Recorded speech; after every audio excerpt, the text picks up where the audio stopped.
Chapter 1. Separation Anxiety. There she kneels as the sight of trees surrounds her, letting the dirty mix with her leg pelt. The once active camp that her friends and allies used to call home is now a graveyard. 6 trenches were dug. One of them was a phantom one, having no body as its contents. She droops her ears as she remembers their voices, missing the arguments and laughs they shared. Her mind fills with the screams of the departed, the cries of those who wanted life, those who were taken by him. His armor was green, from the scales of serpents and basilisk. He is armed like a squad, having at least 5 firearms holstered onto his outer leather frame. He took her out with the long one, as she held her guts from oozing out. He used the same musket to silence him, not letting the Panrius scream. He lops his head with those gauntlets of his, with the metal string that never loses its bite. Bludgeons his head as he tries to be heroic, meeting the fate of all who foolishly do. She snarls in anger at him, at herself. Why was their murderer walking around while they slept in the dirt? She wished that he would just keep his stupid mask on, hiding his face like if he was a monster underneath. Now he walks around with his pleasant features, making women swear from his intense emerald gaze, his soft raven hair that you could pass fingers through. She shakes her head. Why do the gods make him beautiful, to hide his maggot-filled heart? Why did she have to warm up to her? Why was she okay with his presence after the fact he killed their friends? She blames his pleasant features. There was no other reason for Juno to offer that man anything but scorn. Why did Lynn accept him too? The one person she could rely on just accepted his crimes and moved on. What do those centelopes see in him? All she sees is the faceless child that killed her mother. She demanded that he at least tell her the location of the Griffiniator, not blowing her off and running back to civilization. He always runs away when she confronts him on his hunts, running like a coward as she closes in. She flicks her ears as she hears the gravel road having footsteps, light yet firm, like the individual was bottom heavy. The other made her snarl. The stomping that armor made him produce now stabs at her ears. There you are, Tulee. We were looking for you. Her voice irritated the Lyconian. Why did she have to sound sweet and sincere? Tulee turns to see the hoping centelope with the white hair, red eyes, and the purple coat of a mage. Behind her was the hunter, the man she held some deep resentment towards, nonchalantly leaning on a tree a good distance away. She turns back to the graves, hoping that if she ignores her, she will leave. Are you offering prayers? Juno slides her head over Tulee's shoulders. Her nosy nature is pissing her off. She sees her wiggle her bunny ears, knowing that it was a test of her sanity. Her irritation starts to bubble as it boils over when he talks. Just leave the Lyconian alone, Juno. She seems like she would rather be here alone. Calcanus said with a sigh, making Tulee mad. Juno sees her fuming, walking back and to the side as a precaution. Who made this place a graveyard again? Tulee asked a rhetorical question, wanting to rile up the hunter. He only walked towards her, with the same blank expression he always did. She readies herself for a brawl, standing up and clawing her hands. He didn't take her bait, getting next to the graves and kneeling down in prayer. I did, of course. Let the departed souls be accepted to the Lord's coven. May he offer them the spread of milk and honey for eternity. Calchonus prayed to the souls he reaped, truly feeling sorry for his actions. Juno smiles faintly from his display of humility, nodding from his prayer. Tulee had the opposite reaction, snarling and flaring her anger as the reaper stood proud over the souls. You don't get to pray. You don't have the right to be heard, you filthy human. She lets her true emotions out, those that she has held since she was a pup. Juno was fearful that they were going to fight again, remembering that it's a bad idea to help from the claw marks on her arm. The hunter continued to pray for the fallen, turning his cold gaze to Tulee. You could always put me down if you want, Calchonus said with sincerity, making the Lyconian conflicted about his invitation. Juno told the rest of the crew that he had suicidal thoughts, wishing his life could end a couple of months ago. She wanted him to beg for his life. What sentient would just submit their fate without fighting? Forgot that you were too weak to fight for your own survival. Get out of here. I won't ask again. Tulee said as she wished he would just stay so she could sink her teeth into his throat. He got up without a word, walking past her without saying a word. He went farther than he had previously, making sure he wasn't involved. Tulee, Lynn told us to tell you that Bulwag is at the Mellow Ground ruins. Something about saying your final goodbyes. Juno told Tulee, who stopped in her tracks as she drooped her ears. She forgot the whole conversation about Bulwag and Ramai leaving up north, as they couldn't be in the same space as the hunter. I'll be there, you can go back, Tulee said as she turned away from Juno, hiding her sorrow. Do you need some company? There are still ghouls around. I could tag along with you, and Cal can just head back. Juno asked Tulee, having full faith that the hunter would find his way back. Tulee shakes her head as she plays with her hair bashfully. I think Bulwag and I need some privacy. We'll head back when we're done.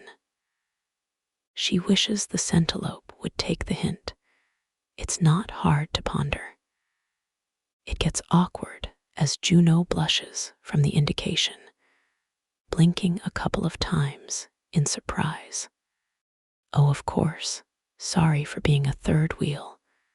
So I guess Calchonus and I will just head back, Juno said as she quickly backed away from this conversation. The Lyconian sees the innocent little rabbit walk out in confidence now, the far shot of the one in that alley. It was a nice view, only tainted when he stood beside her. She sighs and walks towards the road, the one that leads to the ruins. Scene. Tulee reaches the Mellow Ground ruins at dusk, choosing to take the cover of the untainted woods. She watches over the former settlement, with only the stubborn residents who don't want to lower themselves to Demona. They lived in tents and whatever buildings that were livable. A couple of adventurers and militia took turns around the desolated town.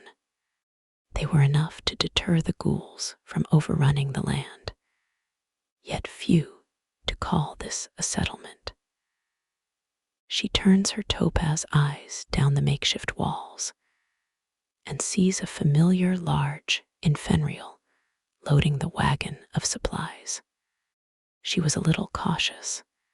She didn't really want anybody to be around as she talked things out. She hid in the guise of the forest, circling the wagon filled with empty boxes. She chuckles to herself as she didn't really try to hide her presence, while the big infenrial just continued his work. She crouches herself to the ground, letting her ancestry take over her hands and turn them into extra legs. She slowly crawled under the wagon, silently choosing her movements when he turned away. His back is turned as she hops up to the wagon's roof, pulling herself quickly. She crawls to the ledge as she sees him bouncing his ears while he hums to himself. She finds his little dance adorably as she slyly waits for him to turn around once more. "Hey, bully," Tulee said when he came back with a load of crates, jerking from his nerves. Tulee laughs as she slides off the roof, plopping down while she pats him on the shoulder. "Tulee, you scared me," he yelled at her, his ears raising a bit, as his genetics didn't let his ears stand. She finished laughing as the tall infenrial smiled at her. She wags her tail when she looks up to him. His warm aura soothes her. "You need help, big man," she said as she walked towards the pile, making sure to animate her hips as she was a lady. Bullwag gulps as his eyes focus on her feminine walk, wagging his tail from the stimulus. She shakes her head to clear her mind as he continues working. Tulee stared at him with a pout, as if it was a sin for him to look. "If you would, I would appreciate the help," Bullwag said as he worked, making the Lyconian sigh and helping him out. It was awkward between the two as they loaded and loaded and loaded some more boxes. They finished the labor without a sound as Bullwag hid his hands and tried to head to the driver's side. Tulee lunges at his arm as he tries to feel, making him pause with a blush. "Hey, bully, now that we've finished, can we find a place to talk away from all of these people?" she asks as she straightens her back with her arms to her back as she pops out a hip.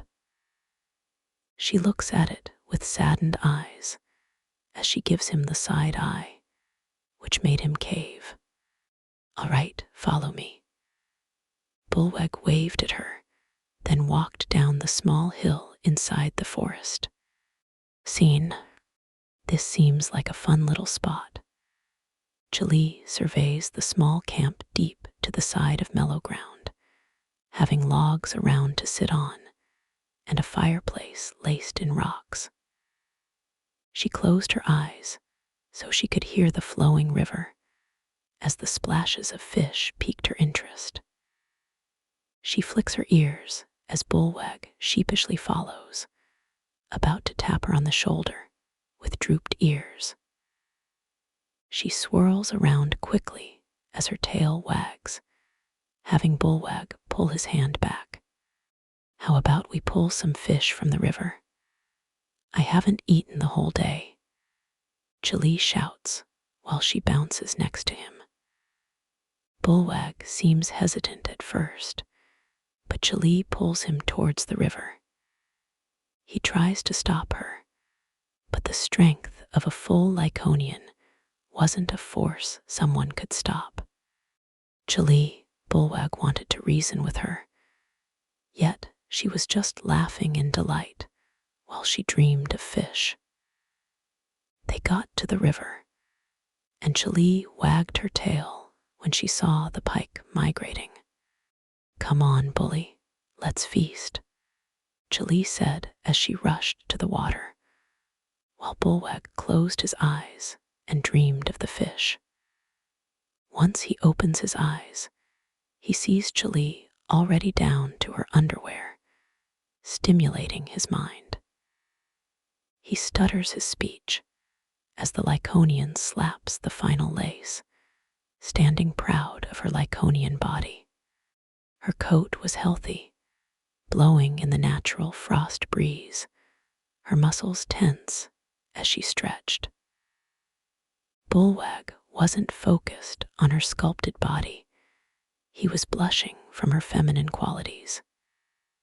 She notices his bashful demeanor, giving a sly smile. "What are you so nervous about? You have already seen me with my pelt exposed," she pointed out as he looked at the fish again, imagining their flavor. He slaps his cheeks and removes his tunic, slamming it on the floor as he walks to the river. Tulee walks backwards with her arms as she bites her lip like a demon.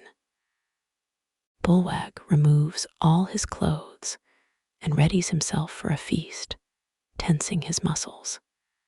Tulee plants her hands by the pebble mow next to the river, crunching the pebbles as she firms her weight. She tenses her leg muscles, pointing her tail to the moon as she waits. Bullwag goes to the river, wrapping his tunic in a makeshift bag as he waits for Tulee.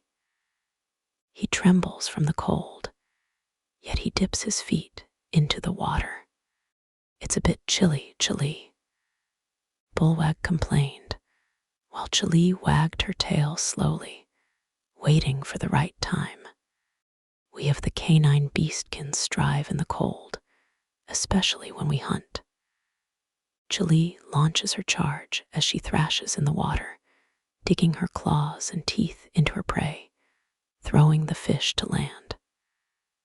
Bullwag opens up his tunic like a net, piling many fishes into it. Tulee loved every minute, her adrenaline going, the taste of fish in her mouth, the man she loved by her side. The harvest ended as Tulee exited the water and picked up her stack of fish. "How many did you catch?" she said as the adrenaline made her breath heavy. She picked up 6 adults, picking them up in a line. Bullwag went by the feel, drooping his ears when he counted. 5, he said with sadness, as the Lyconian howled from her win. She launched her arms in the air as she walked towards him with her catches. They both sat next to each other, Tulee already sinking her teeth into the wild-caught pike. "Tulee, I have 2.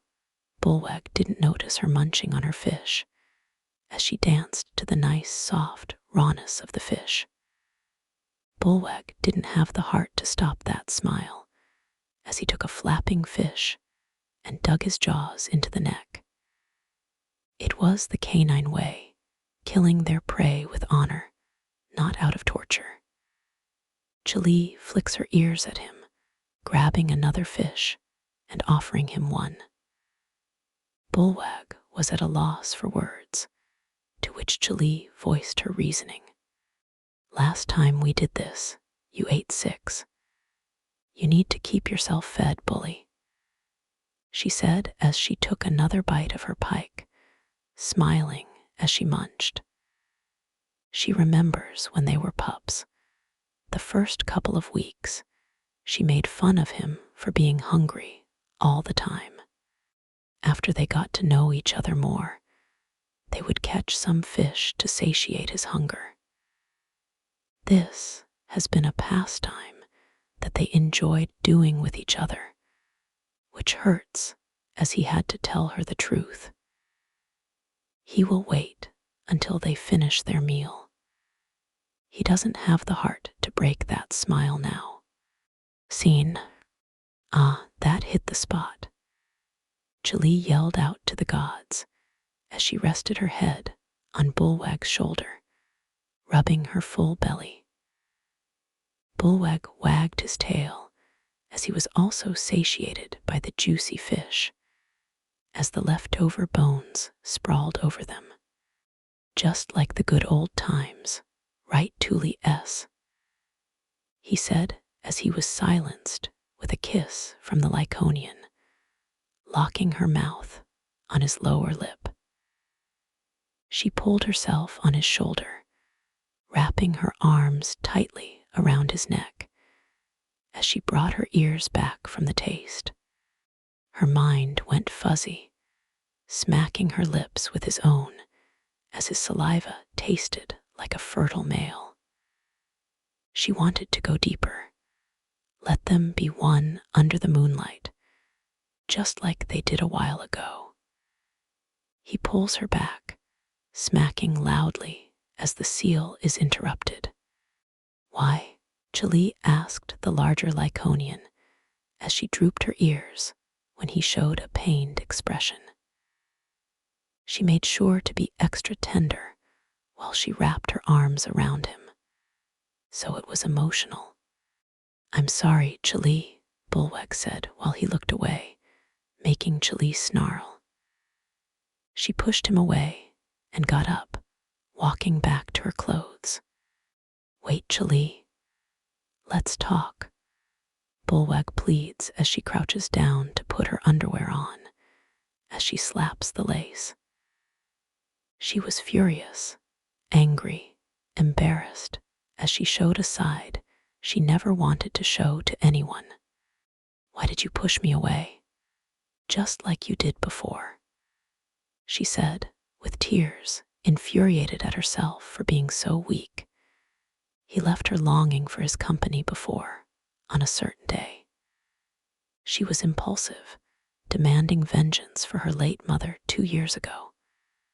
She already knew she was wrong for kidnapping a human ambassador's daughter to lure the hunter and fail. He acted differently after that day, distant and far out of her reach. Please, Tulee, don't let our final days be one of spite. He walks towards her, embracing her from the back as she goes blank. She misses this embrace, one that comforted her all those lonely nights ago. Yet he uses it when he's saying goodbye, as Tulee thinks of her. She looks up at the pained man as the moon lit his soft cheek. Tell me that Ramai was just an experiment, she asked Bulwag, who was shocked by her question. He stayed silent, not knowing the right words to say. She may be a female, soft and warm, but she still had the fury of a Lyconian. What?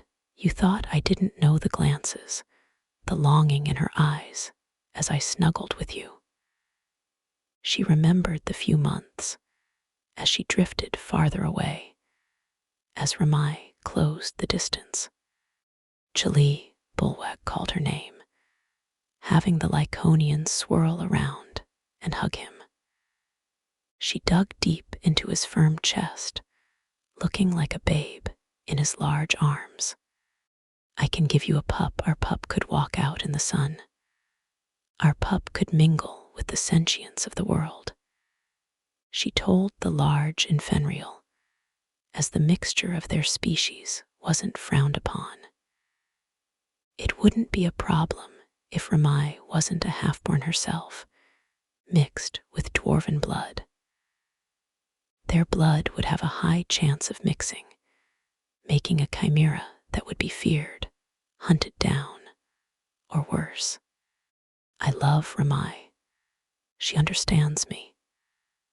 Bulwag gave her what she needed to hear, making her snarl in anger. I understand you better than anyone in this group.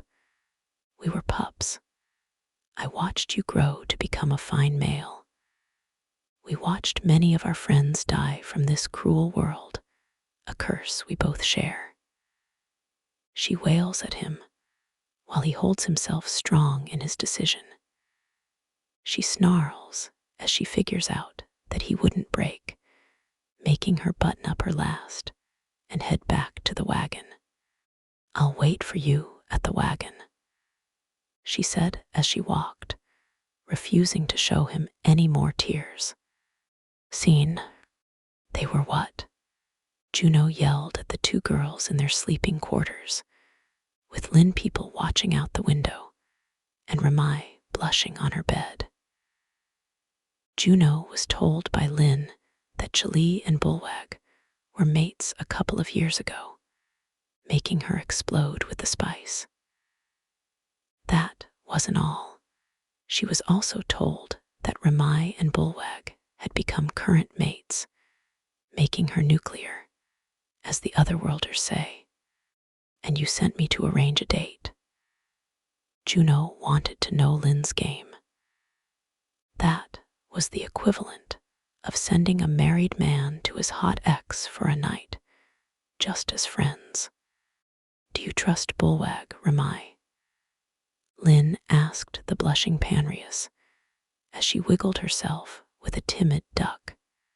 "Yes, no, I don't know." Ramai closes herself into her hands, blocking the two a glimpse of her face. Juno was screaming with a flushed face as she alternated between the two of them. Lynn just watches the front gate, waiting to see the drama. "No matter what you think, they will tell me everything once they come through that gate," Lynn said as she continued to watch the influx of foot traffic in the castle. There were other races than Lyconians and Infenreals now, as the ones that got rejected from Moonberry Ranch were taken in by Demona. The kiosk of outsider traders filled the commons, the smell of tart wine, sizzling food, and the melody of traveling bards hummed through the night. Then Lynn flicks her ears as she sees that Juno had her purple mage coat and black tights with designer buckles on. "Whoa, you look like stock Juno. You know, the one Tulee and I saw in that alley," Lynn said as she remembered her leaving with the hand-me-downs of WOF sisters. She was wearing random clothes for a while after those nights stripped her naked. Juno flicks her ears at the other rabbit's comment as she blushes in embarrassment. "Well, when Calcanus and I were looking for Tulee, the old Rhea guy strolled up. He talked nonsense, then offered me his old clothes washed," Juno said as she played with her original mage uniform, one that filled her with pride. Lynn smiles because the Rhea doesn't show charity. "So what did you have to give him in return?" Lynn said with a shark smile, making the tall half-born shudder from the question. Ramai showed some interest in this convo, flicking her bangs over and listening intently. Juno was ashamed, embarrassed, and emotionally damaged, but she still told them the price. "I had to give him my current wardrobe, panties, and all," Juno said with her scarred soul as Lynn burst into laughter. Ramai's face turned red as she covered her mouth with shock. Lynn's probing wasn't done as she smiles again with a squint. "So Mr. Hunter saw your goods. Did he get chub from the show?" Lynn said as Juno built her high-pitched scream, blushing like a tomato. Ramai covers her whole face from the spice, only sliding a finger to have a little view. Juno was pissed, thumping her foot quickly while she snarled. I'll have you know that he averted his eyes like a gentleman. Juno defended his and her own honor, which opened her up to Lin's trap. So you see him like a gentleman. How romantic. Lin said as she taunts her with kisses in the air while she poses like a lovesick maiden from Juno's novels. Juno growls at her, grinding her teeth while her pelts raise up. We don't have that type of relationship. He is still crude, sarcastic, and gloomy. He is far from my type of male, dignified, literate, and an intellectual equal. Juno said as she crossed her arms, as she pouted at the idea. Lin had more, so she continued. I'm sure you like his toned body, his piercing emerald eyes, as you say. He wraps your cold body with his own. You two were on top of each other when we saved you. She recalls the day they spent together under the captivity of the Leoness Knights. He warms her with his naked body as the frost bites her skin, wrapping his towering body over her. When describing the hunter with other sentients, she always brings up his emerald eyes. Juno covers her face as she screams from embarrassment, drooping her ears when she thinks of that day. No comment. Juno said as she wanted this conversation to end. I said leave you gobbing shit. You have no right to be with us beastkin, slayer. A loud voice echoed from their perch, making the three twitch their ears. The three rushed to the window, looking down at the altercation. Oh no, Juno said, as she realized that a group of different races were yelling at Calcanus's back. It had been happening more frequently. He was sitting next to the Lyconian pup Leslie and her mother, enjoying an apple pie with each other. Collie Tarball and Demona sat on the other side of the table, as Collie was going to yell at the group, being held from the shoulder by her mate. Demona doesn't want Collie to get hurt. This was only the hunter's business. Scene. I will. Just let me finish this apple pie, and I'll see myself out. Calcanus assured the angry Panrius, scratching his horns to prepare for their usage. A Sithcatul male walks by Cal's side, slapping away the pie pan that had a couple of slices left. Tarball and Leslie's mother was shocked, and Leslie was starting to cry. Calcanus kept his cool, eating his slice like nothing had happened. I say you're done, Slayer. Follow your own word now. The Sith told him while he prepared his claws. Demona gave the man a look, making him back off with her looming death threat. Calcanus rose from the table without hostility as he waved at the men. Everyone at the commons was silent, as violence could break out. I just realized I'm not hungry, her pup. Have the last bits. Calcanus said as he pushed his half plate towards her, as she shook her head. She climbs out of the bench, snarling at the group with tears in her eyes. No, you guys are acting like beta males. The Green Angel did nothing to you. Leslie yelled out to the pack of 10, having the males snarl.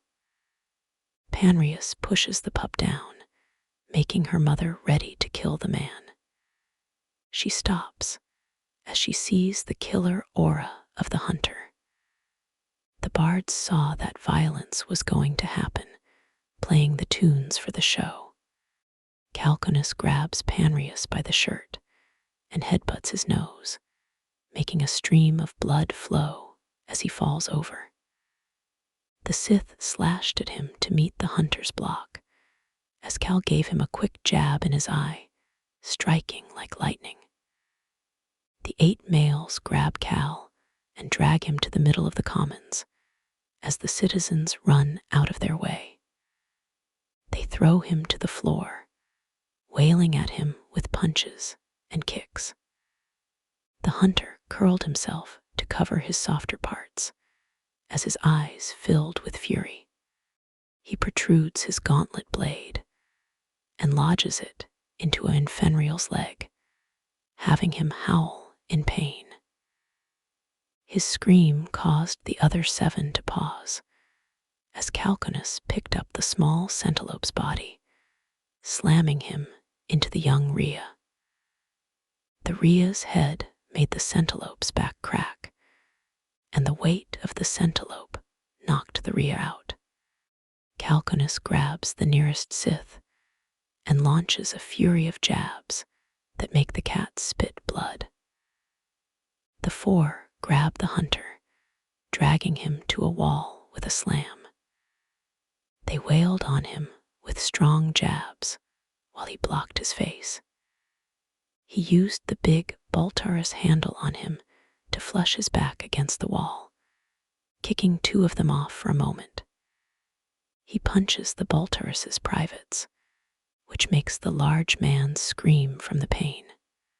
The Lyconian lost his will to stand up to the hunter, choosing to flee. The hunter wants blood, pushing the Lyconian down as he lays a volley of powerful strikes with his fist until she goes limp.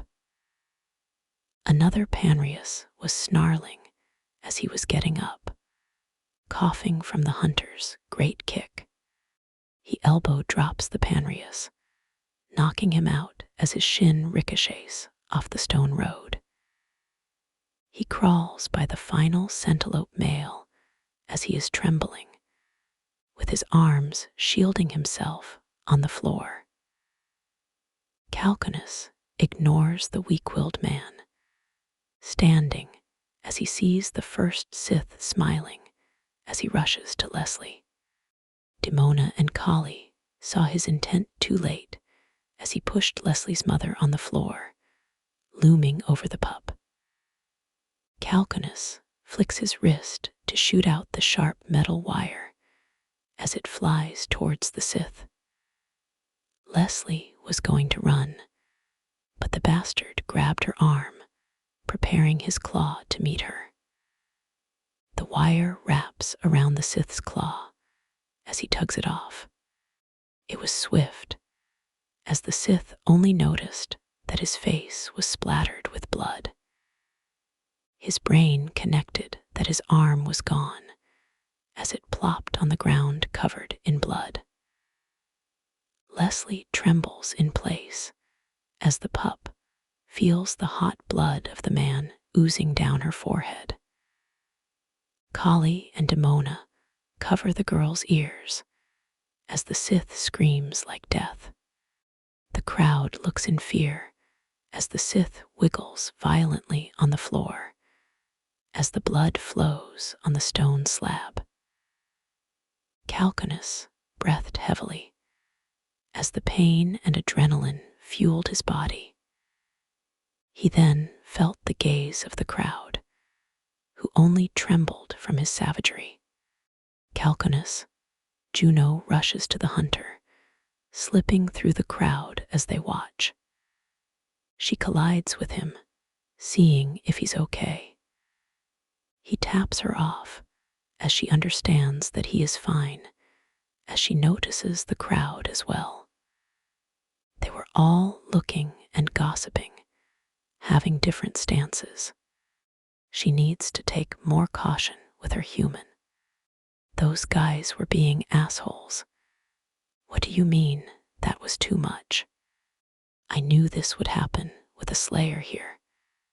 It was only a matter of time. He's part of those weirdos that run with the orcs. Why do we even have them here? Why have orcs around either? They're nothing but beasts anyway.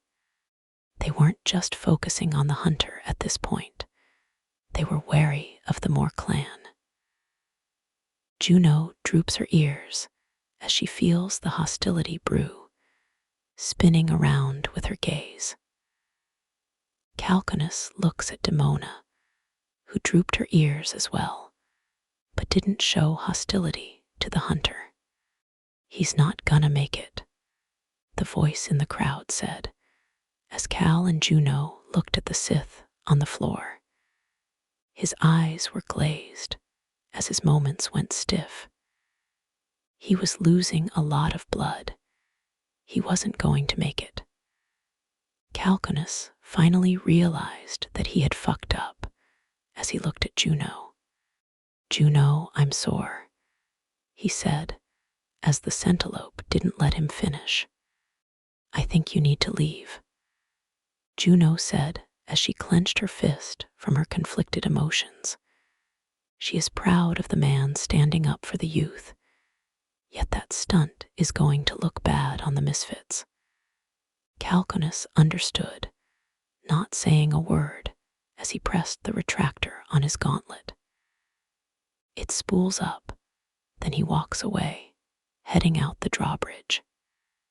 He cranks the tension as the crowd watches him in fear and hostility. "Scene," the wife yelled at him.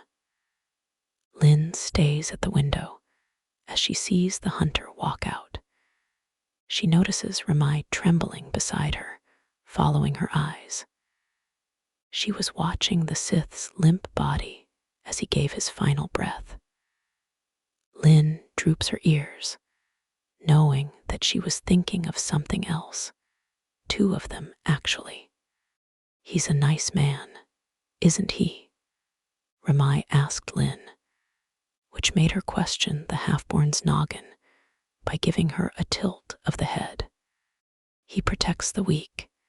He offers aid to people with no reward, and hunts to feed those who can't on their own," she said as she drowned in guilt, which made Lynn rub her shoulder.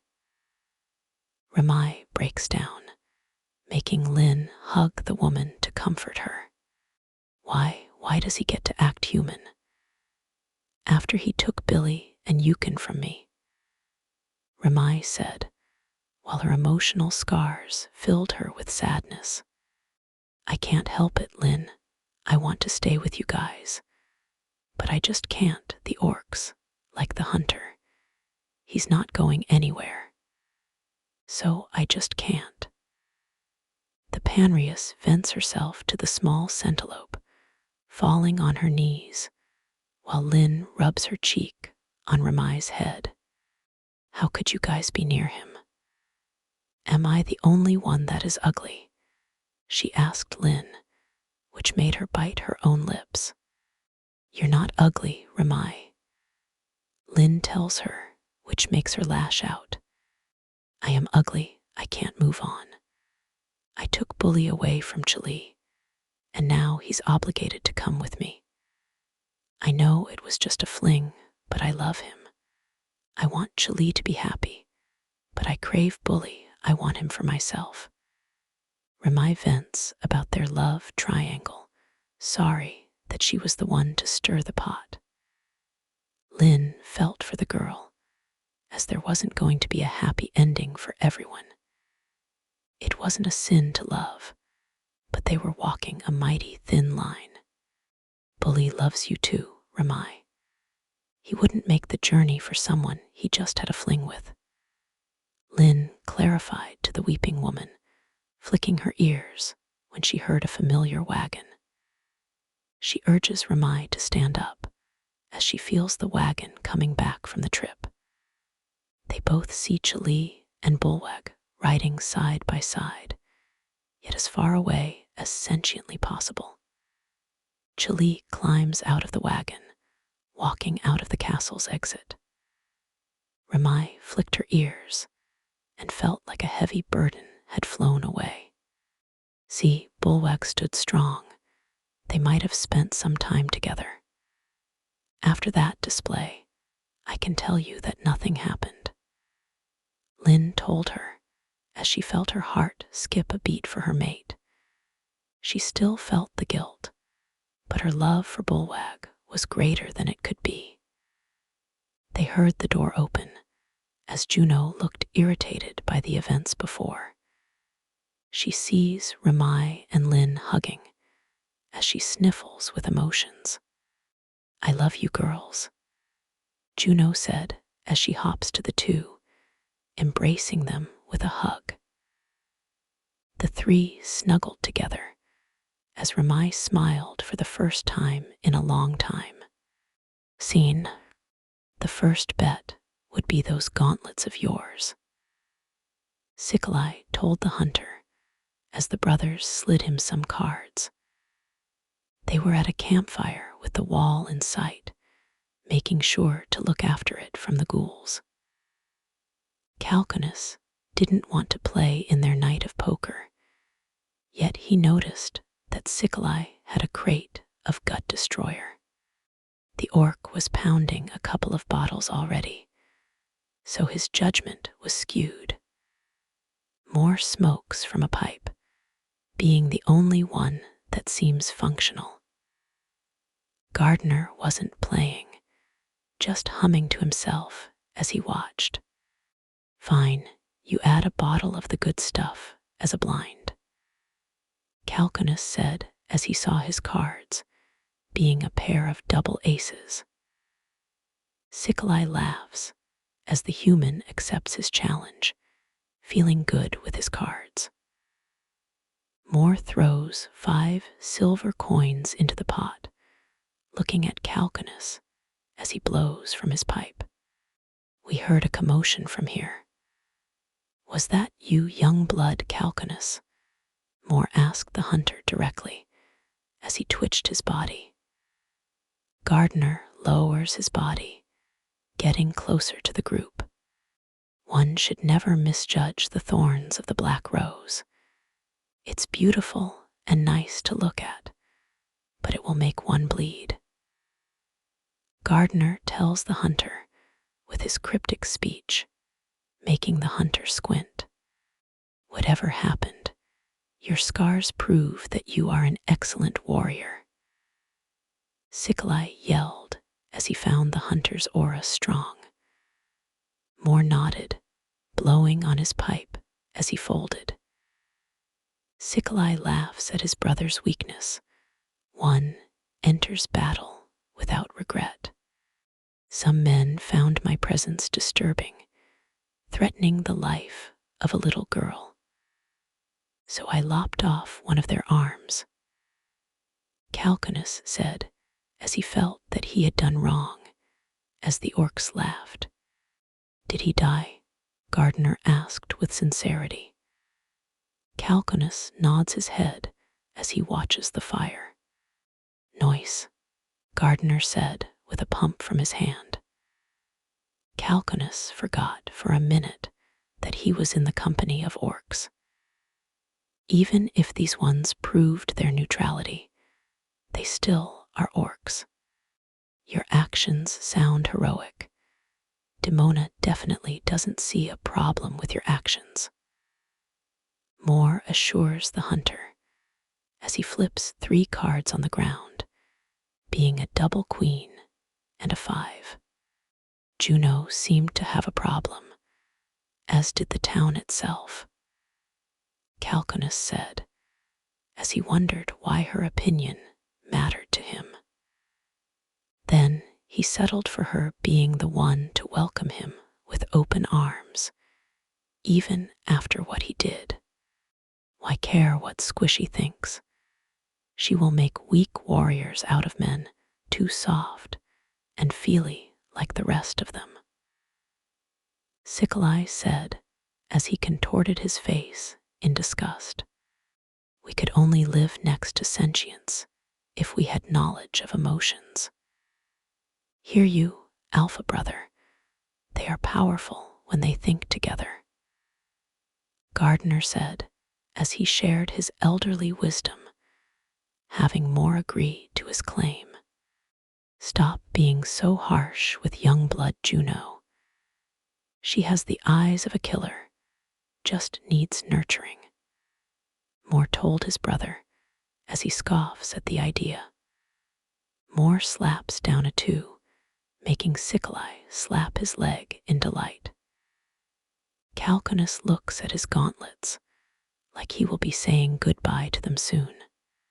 Whatever you say, brother, your intuition has saved us in the past before. I don't know about her. She's been a bad influence on Lynn. Tulee complains, wishing that Lynn went back to being his killer rabbit. You need to see beyond a sentient. She was the one to bring us the hunter. She went to see the aid of the Demon King, living as everyone died. Gardner said with his ignorance. Juno and Calcanus agreed to never tell anyone. The masses thought that Ozma was just an aid to the Demon King, not knowing that he was the herald. That's probably why Juno and himself had a kinship, as they continued the lie. Dead men tell no tales. The group heard someone coming from the bushes, as the light of the fire revealed Tulee coming from the castle. She clicks her tongue as her father figures played poker with the enemy. She decides to find a spot at the cliff, far away from the group. Why not sit by the campfire, my little sunflower? Ghouls still roam these forests in abundance. Gardner asked Tulee, who growled at being bothered. They watch her vanish into the forest, yet her noises remain close. The brother looked sad, as they didn't understand what hurt her, as Moore slaps another card down. Calcanus's eyes widened as another ace was placed. Looks like you owe me a bottle. She smiles at Tulee as he double takes the hunter's hand. He roars from defeat, yet reaches into the crate and gives him a bottle. Calcanus snatches it out of the orc's hand, making him laugh. Looks like I have money to play now, Moore. Want to start a new game? Calcanus looks at Moore, silencing himself as he shows worry for Tulee. Calcanus, can you check up on Tulee? I feel like she needs the company of a person with feelings. Moore asked Calcanus with sincerity, which made the hunter shake his head. I don't think that's wise, Chief. Calcanus told Moore, as Tulee would rather have him dead than anything. I spent all of the tablet of knowledge money on your freedom, young blood Calcanus. As my vassal, you should do as you are told. Moore puts his foot down, using the last resort in his sea of words. Calcanus sighed as he lifted himself up, making sure he had the bottle. He was going to need it. Tulee gave his brother a stare, one that showed suspicion of another goal. They will bicker like brothers, in their native language. Okay, Tick Braddock. What are you doing, brother? Tulee said. Spessa drga ick, Braddock. I don't know what you mean, brother, Moore said. Chili knock ter ak talk, hunruk. Chili wants to kill the hunter, Tulee said. Mick alla Braddock no kalla. What if we make them brothers? Moore said. Roar asterisk palla. What nonsense. Continue, Tulee said. Mick alla, Matt or Toff 10. What if we can make them mates? Moore said. Tulee stops as he processes the idea of making them more passive toward each other. They both see Gardner clapping his hands from the idea. Toma. Agreed, Gardner said. Mekit talifod, said Matt. How are you going to make enemies into mates? Sikalai asked. Batter ont wet broka, feelings dat kalk. We let them spend time with each other, let feelings do the rest. Moore said. Wakan mat or kala. They would make strong warriors. The brothers smiled with devilish grins, as the thought of a Lyconian with the skills of a hunter would make them more powerful. Orc tribes are nothing without power. The strongest will show their clan to be true. If they could make strong warriors, then other orcs would follow their ways. Orkala, Orkala, Orkala, the brothers chanted, as the thought of bringing a new strong warrior was now their wish. Scene. She tries to be strong like the orcs, but it was too hard to be a monster when she was broken. She didn't want anyone to see her in this weak state as she weeps alone. She doesn't blame Bulwag for abandoning her. It wasn't the first time someone had done it. She was given house to house as a market slave. Every house had their wants and needs. When she made a friend within her captivity, they would always betray her for some extra kibble. Bulwags was the one and only male who never made her feel different, never made her feel like an item. There was Goodboy, yet he never had the time to make her feel safe near him. He was probably drowning himself in drink and women. Why couldn't he leave? No, why couldn't he leave, as he was the problem? Bulwag was leaving because of him. Ramai was leaving because of him. They were leaving because she made a terrible mistake. She remembers that day, as she was fueled with anger and vengeance.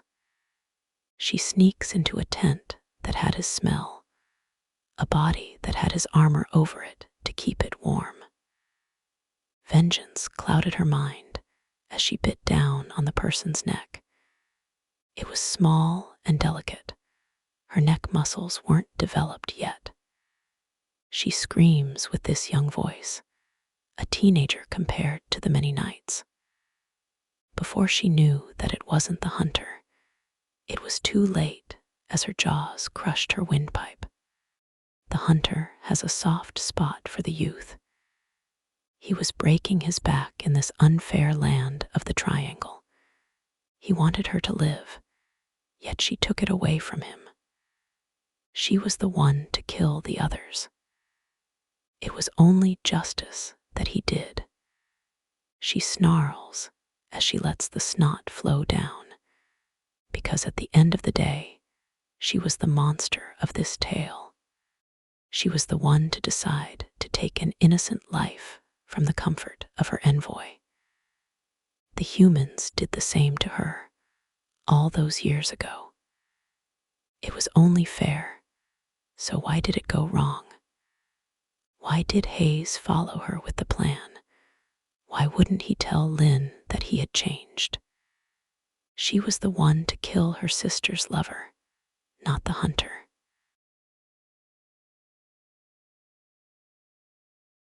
Why did she forgive him anyway? He was the one who ripped her mother's guts on the floor. She wasn't a fool. Wards followed their master's word.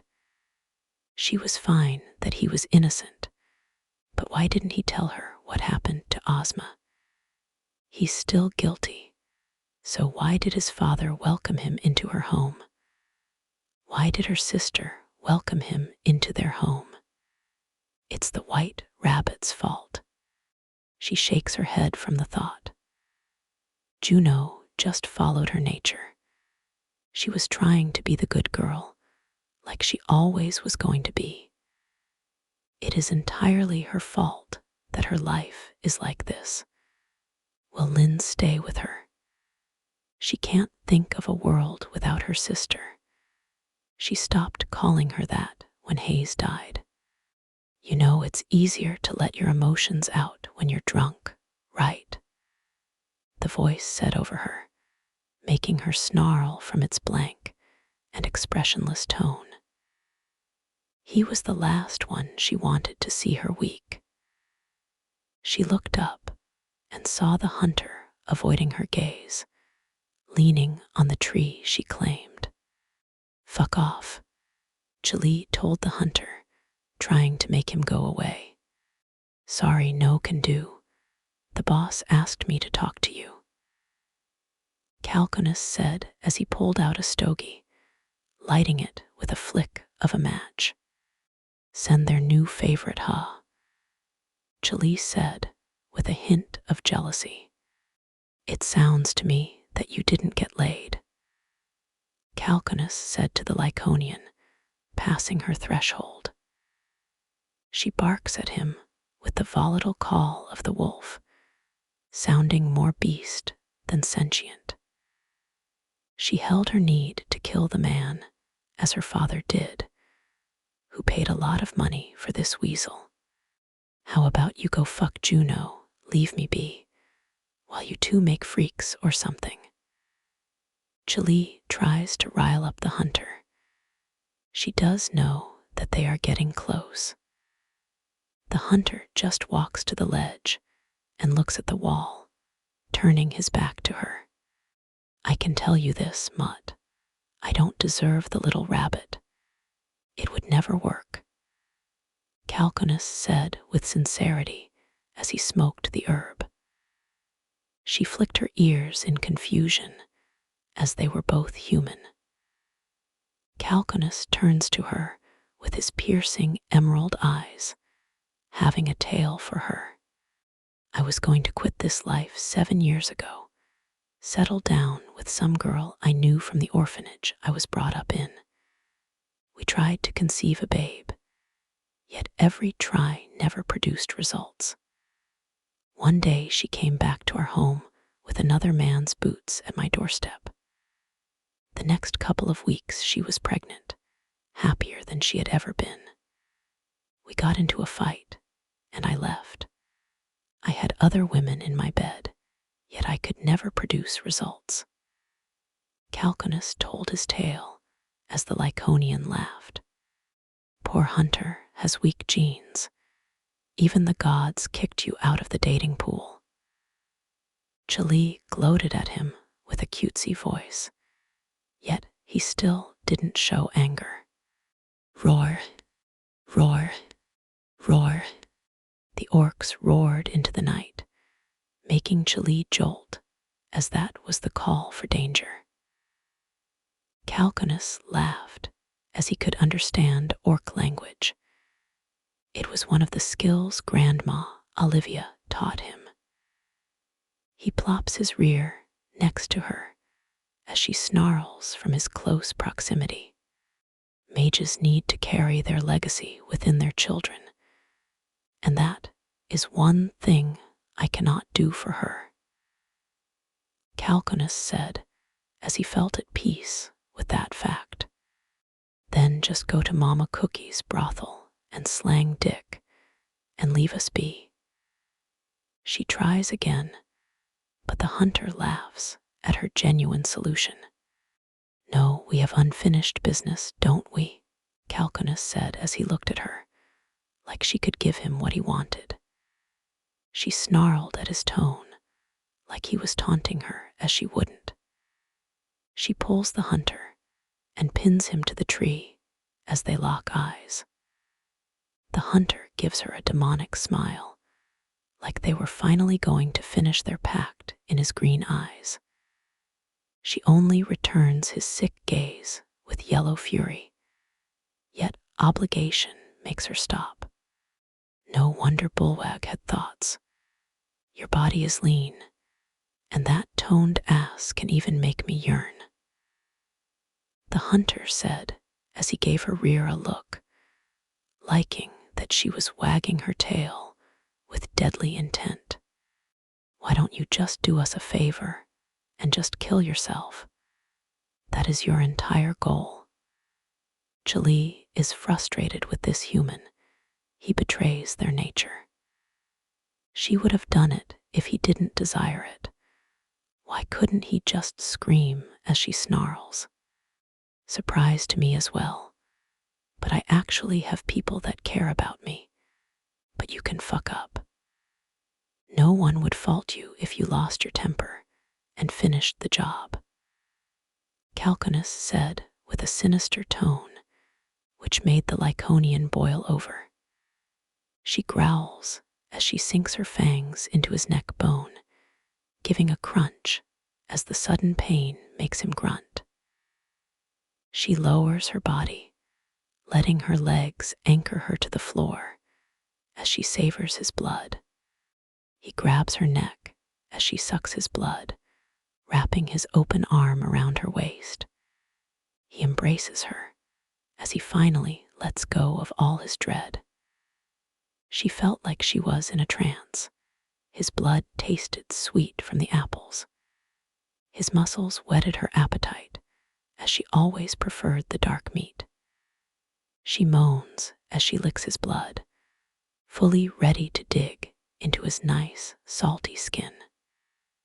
She releases her jaws from his mouth as the stare of a hungry wolf looks into his green eyes. Those yellow eyes always instilled fear in lone humans. It was instinct to fear them. Yet this human smiled, a side to him that even Juno never saw, the whole clan never saw. They stay in that position for a minute until Tulee tells him a warning. I will never kill you.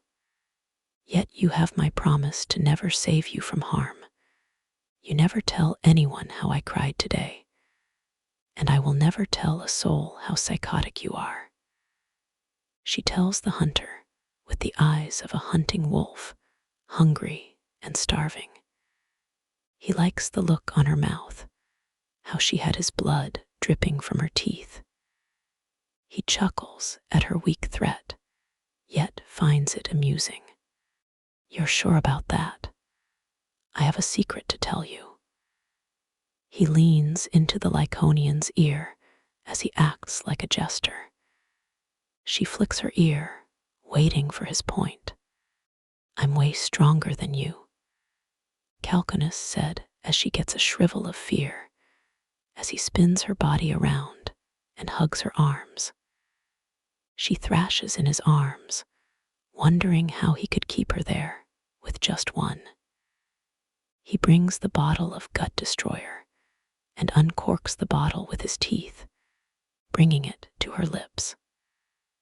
The smell of the spirit makes her gut turn, as it tastes only like fire from her memory. Lyconian facts. Once a Lyconian has something in their mouth, they can't help but either suck it or swallow it. He pressed the bottle to her lips, tilting her head as the liquid went down her throat. She brings her ears back, as her body couldn't help but drink the fire. This drink was only enjoyed in sips, yet she was taking half of the bottle. She kicks her feet as she gives the hunter the greatest of stank eyes. Let's party, mutt. Calcanus releases her as she coughs from the burning in her throat. She quickly turns to gut him, but liquor was faster on a Lyconian as well. She stumbled and felt funny as he started to wobble in her vision. The last thing she remembers is that the hunter finishes the rest of the bottle, smacking his lips as he feels refreshed. That's some delicious shit, the hunter announced. Scene. Spin like a jolly ballerina. Spin like a jolly ballerina until you stop and drop. The orcs sang as Calcanus and Tulee danced in the middle of the group. They clapped as they saw the once gloomy Tulee happily spinning hand with Calcanus. Calcanus grabs the Lyconian, lifting her up and swinging her down as she lands on the floor. They were following each other's movements, mirroring every pop of the hips. I believe this plan is better. Tulee leans at his brother more as he gives the two drunkards enough space to boogie. Moore nods his head as they keep with the beat, as the two strut back together, giving another spin session. Calculus noticed that the Lyconian looked like she was going to barf, lifting her up and bringing her to the fire. She releases the mix of fish and alcohol into the fire, making it blast into the air with a large burst of fire. Roar, roar, roar. The brothers roared in delight as the fire explosion was awesome. Tulee was hitting Calculus's face with her tail as he spit some of the hair out of his mouth. She burst out laughing as they returned to dancing under the moonlight.